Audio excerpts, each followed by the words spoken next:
嗨，大家好，我是坦平叔。今天是2025年4月16号，这一期咱们继续胡聊，是胡指胡威还有胡一金老师啊。今天这个股市的走势可以说是再次让金融消费者叫欲哭无泪。4月16号，三大指数早盘弱势下行，尾盘有所走强，沪指翻红，截至收盘，沪指涨 0.26%， 深成指跌 0.85%， 创业板指数跌 1.21%。两市成交额 1.1万亿，比昨天略放量300亿。但是散户金融消费者没有不郁闷的，因为指数似乎是涨了，指数叫7连阳，但是散户的钱没了，钱包更瘪了。今天上涨的是1000家，下跌的是4300家，给人感觉今天走势叫探底回升沪指惊现7连阳，创造了年内连涨的记录。看不见的手国家队主力又是尾盘继续护盘，狂拉指数所以造成个股大面积下跌。明天很有可能继续上演重复这一幕盘面彻底无序这个板块轮动没有什么规律可言，复盘也没有意义，现在只能跟着主力也就是国家队看不见的手。但是你想跟也跟不上，复盘没有意义，预判没有意义，跟随无意义。很多热点都是一日行情，没有任何持续性。如果你碰上了那个热点，算你走运，一般第二天还会下跌。成交量的萎缩说明很多资金都不参与了，都在观望。现在活跃的恐怕都是国家队，有一定任务的。这个特不靠谱又在搞事按照胡一金老师说法，这特不靠谱就在咱们沪市开盘之前放利空消息，想把沪市给打下来。结果沪市不仅没有下来，反而7连阳就要气死这个特不靠谱及其他的团队给人感觉是这样的这个特不靠谱在昨天晚上也就是美国时间15号，美国白宫在官网最新声明表示，由于中国采取报复性措施，美对华关税加增至 245%。 你说这个特不靠谱是不是有点走火入魔并且有点不讲究你直接加个 250% 算了，非要少5个点，谁会在乎那5个点呢？对吧？你直接就加征 250%。 中方发言人说说具体税率的数字你可以问问美方，中方已多次阐明在关税问题上严正立场，这场关税战是美方发起的，中方采取必要的反制措施，是为了维护自身正当权益和国际公平正义，完全合理合法。关税战、贸易战没有赢家，中方不愿打，也绝不怕打。这个特朗普加 245% 是针对什么商品呢？也就是咱们现在还有什么商品能卖到美国去？所以说再加都是数字游戏就是一种发泄一种气氛这个不满。按照很多人的说法，那特朗普是针对咱们沪市的，但是我不这么认为我觉得特朗普针对咱们一个对吧10几万亿美元的这么一个市场，这么个资本市场，不至于他心心念念就天天盯着一个10几万亿美元的对吧这么一个小盘子。对美股来说，就这么几只股票它这个市值就达到了。但是咱们由中国散户，也就是说，我记得你这个古代有一句话嘛，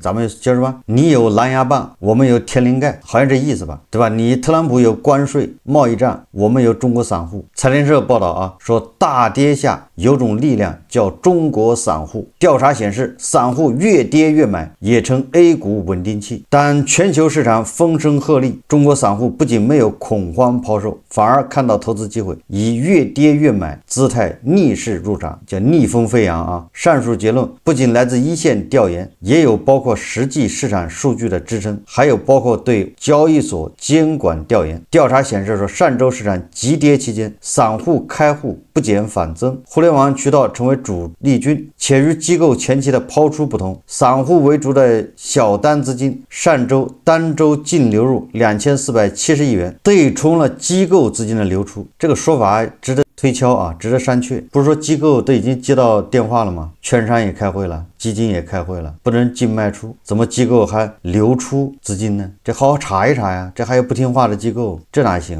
然后说散户是流入的主力单周净流入将近2500亿说券商的研究数据也对结论支撑，以小单挂单额小于4万衡量的A 股散户资金净流入规模重回高位。4月7日至11日，一周净流入2286亿元，较前值增加1192亿元，处于过去5年97%的分位。杠杆资金在动荡中市场中也呈现稳定性，两融开户量稳中有升，两融业务参与交易的投资者数量创阶段性新高，融资余额首稳 1.8万亿大关。一直被打着追涨杀跌标签的散户投资者，在市场这一波震荡中展现的是聪明投资者的本色，也是对这一轮国家稳市护盘的信心体现。也就是现在散户成了生力军，成为 A 股的稳定器。这个媒体说这个话，不知道自己信不信啊？4000多家下跌，不知道散户抄的是哪一家呀？既然散户在跑步进场，那怎么只有沪市7连涨呢？创业板、深成指怎么无动于衷还在下跌呢？我们再看看这个沪市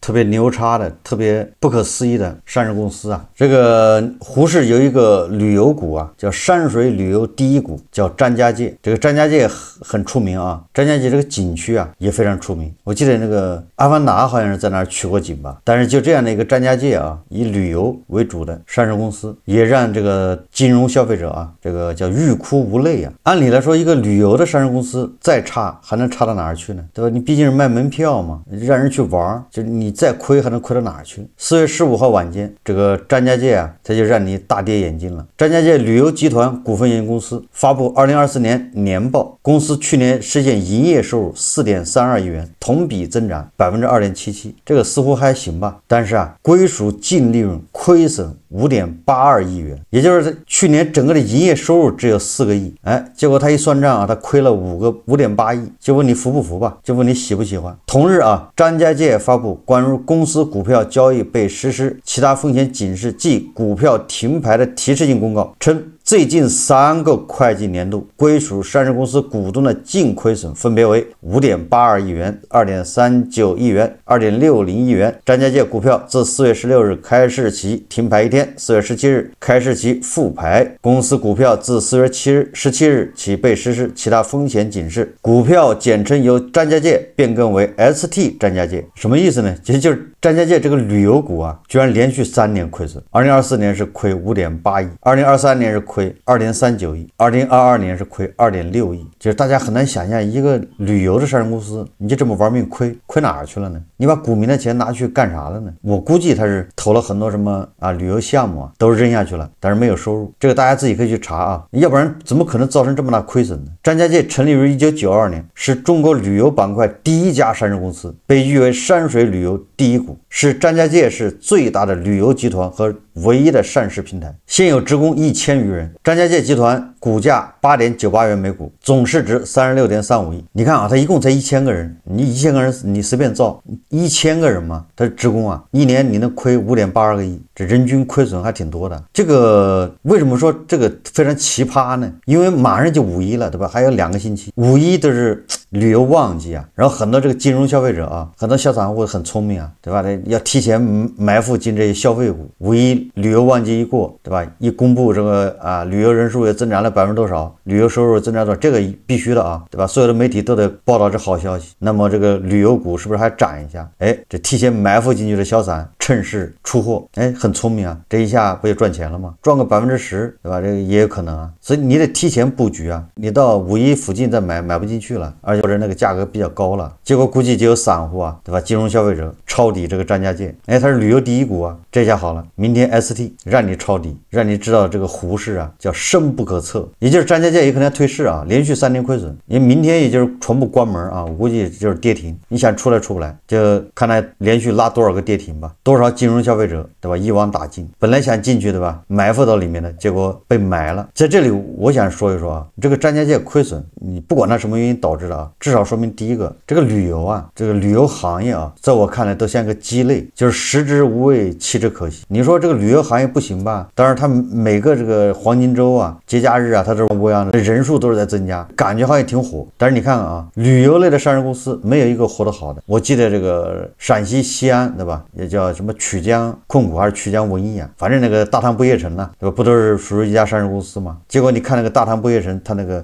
上市公司的财报也是亏损的。你说人那么多，为什么上市公司不赚钱？这是个问题这个以旅旅游为主的这个城市，你比如说这个桂林山水甲天下，对吧？旅游资源非常丰富，还有很多其他地方啊，但是它发展的都不咋地。你说这个淄博烧烤也很火，但是淄博的 GDP 怎么样？但是我们往往啊把消费也喜欢用这个旅游来衡量，对吧？一说消费这个复苏啊，消费这个火热，都喜欢说，你看出行的人数增加了，火车票难买了，飞机票买不到，各个酒店订满，各个景点，对吧？这个人头攒动，需要出动特别的这个保安来维持秩序，各个景点门口都排长队，都是用这个来形容啊这个消费，对吧？复苏，但实际上呢不是那么回事，一地鸡毛。如果消费真的复苏，如果真的旅游非常火，这些旅游的上市公司为什么要死不活？就像咱们经常说的呢，如果说楼市回暖了啊，楼市企稳，那为什么那么多房企还在暴雷呢？对吧？如果说消费火了，旅游火了，那为什么这么多旅游上市公司亏损呢？当然不是说所有的都亏损啊，但是很多是，大家可以自己去看看。这就说明这个旅游这个行业啊，恐怕就是赚个热闹，也就说明啊，这个旅游是增产不增收，也就是大家出去玩是玩，但是都勒紧裤腰带不花钱，至少说明这么个问题啊，就是你看人是多了，但是这个人均支出少了，人均消费少了，那不就是勒紧裤腰带吗？我们再看一条新闻啊，因为这个美国的贸易战啊，美国财政部长贝森特好像已经说了啊，可能让这个纳斯达克中概股啊要摘牌。摘牌什么意思呢？就是在美国资本市场退市。这一幕啊，在3年前已经搞过了。3年前我记得是为这个审计底稿的事情，当时闹得挺凶，结果这个正好赶上啊，俄罗斯侵略乌克兰，这个资本市场本来就在动荡，这个美股也在暴跌，再加上啊，当时说中概股有可能要退市，这个导致这个阿里啊、京东啊股价暴跌。我在当时的会员节目里面，我是推荐啊，大家买这个阿里巴巴、买京东，还有买腾讯。一来是他们超跌，他们基本面没有问题啊，相当咱们现在很多资产来说啊，他们是优质资产。我当时还在节目里面说啊，对吧？我记得当时好像是阿里巴巴是60多美金一股啊，跌到这么份上，我说目标价5年内翻1倍，对吧？你只要翻1倍你就走。当时我是因为没有美股的账户啊，我没有国外的这个股票账户，我也买不了，我只是推荐会员买。一个最大的这个原因就是我认为这个叫审计底稿这个事啊一定会解决，对吧？事后证明咱判断是正确的。有不少网友就是60多买的，就是阿里巴巴，后来阿里巴巴应该在去年还有今年都多次超过120啊，就翻了1倍。我应该在去年还是今年这个很多会员节目里面我提示要卖掉，对吧？你赚了1倍就够了，后面它只是涨多少跟你没关系，你不要想着把钱要赚完。这一次我就不再推荐说你抄这个中概股，因为这次形势发生变化了，中美双方至少感觉是玩真的。如果中概股真的在纳斯达克退市的话，那这里面就比较一个大的问题，它恐怕觉得可以回到这个港股交易啊。那本来阿里巴巴这个京东可以在港股交易啊，也就是在纳斯达克那个摘牌，它照港股的挂牌，理论上啊还是可以交易。但问题在哪儿呢？你相比较如美股、纳斯达克，你港股就相当于是个小河沟啊，人家那是汪洋大海。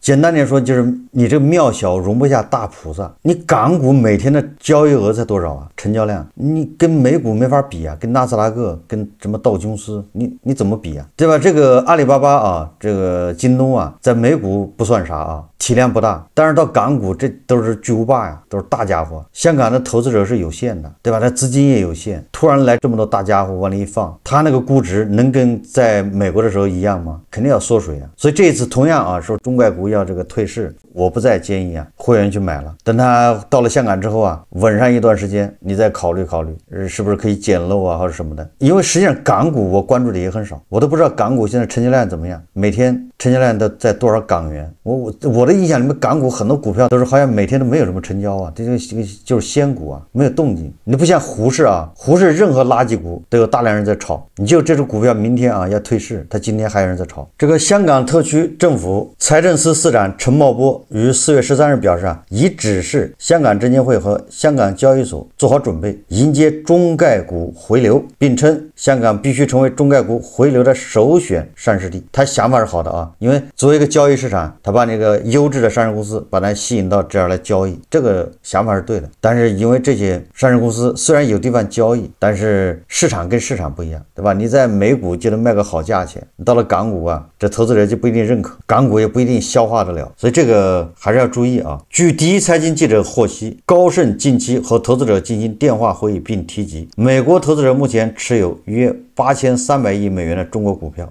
包括什么呢？包括美国中概股、港股、A 股。与此同时，中国总计持有 1.7万亿美元的美国资产，其中约3700亿美元为股票，约1.3万亿美元为债券。未来在香港2次上市的选项将为中国企业提供缓冲。以后投资中概股不一定要再熬夜盯美股。有投行人士向第一财经说现阶段中概股回归优先考虑的还是通过港股，主要原因是大部分新经济成分的公司都是美元基金下搭建的架构，或者说这些公司有美元融资、境外融资需求，在港股上市更为便捷。最后我们再看看胡一静老师这胡一静老师估计面对7连阳也是欲哭无泪这个沪指越拉越高，但是胡一静老师的这个钱包这账户估计是越来越缩水，所以他把这一切这个怨气都撒到了这个特朗普身上，这没错确实跟特朗普有关系。这个胡一静老师今天发个微博说我再次说 A 股请不要被特朗普团队骗了。你看胡一静老师一副这个恨铁不成钢的样子，对吧？多次提醒不要被特朗普耍了，